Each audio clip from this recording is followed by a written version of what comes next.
Merci Madame la Présidente. Nous ouvrons la discussion générale.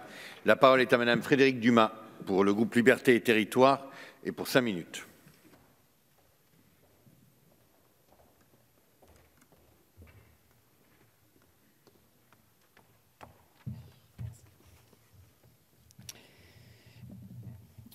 Madame la Ministre, Madame la Présidente, Monsieur le rapporteur, nous ne pouvons que tristement constater le regain de tensions et de conflits à travers le monde et la nécessité que cette situation entraîne de conclure des accords bilatéraux de défense et de coopération. Nous avons, il y a quelques mois, adopté le projet de loi relatif à l'adhésion de la Macédoine du Nord à l'OTAN. Je m'étais exprimée ici même en faveur de cette adhésion, en rappelant pourquoi elle participait d'un processus plus grand de stabilisation de la région des Balkans.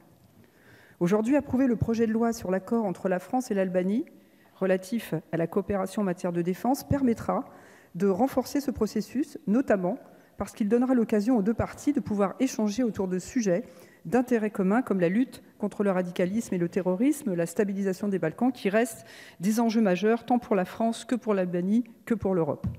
L'Albanie est membre de l'OTAN depuis 2009 et cette adhésion, comme cela a été rappelé, a rendu obsolète notre précédent accord datant de 1996. Aussi, le présent accord permet d'envisager une coopération bilatérale moderne, tout en permettant à l'Albanie d'être davantage intégrée dans les opérations de l'OTAN.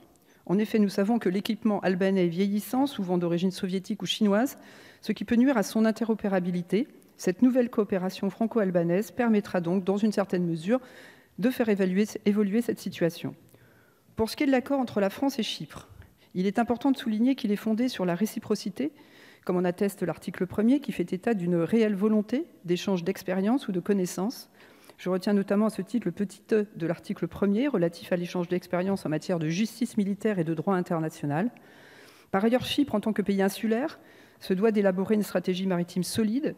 Chypre a joué un rôle important dans l'élaboration de la stratégie de sûreté maritime de l'Union européenne.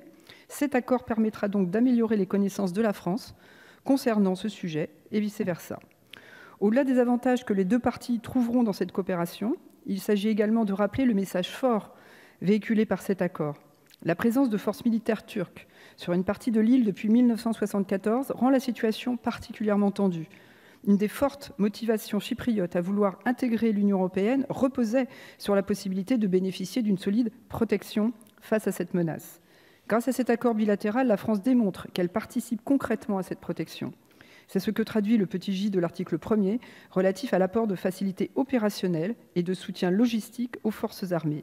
Une disposition d'autant plus importante que la France s'est engagée récemment, comme vous l'avez rappelé, Madame la Ministre, à aider Chypre à préserver la souveraineté de sa zone économique exclusive et de ses eaux territoriales à la suite des forages illégaux entrepris par la Turquie.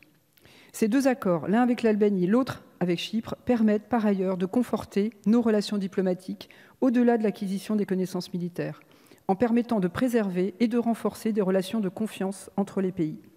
Concernant l'accord entre la France et l'Albanie, je retiens notamment l'article 4 qui fait état d'échanges d'expériences et de savoir sous des formes variées, à travers des conférences, des exercices militaires ou encore des manifestations sportives, et ce pour l'ensemble des forces qui constituent le corps militaire.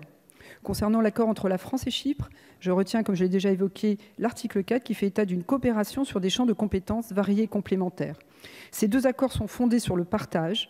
Il s'agit aussi de dialogue entre les personnels militaires.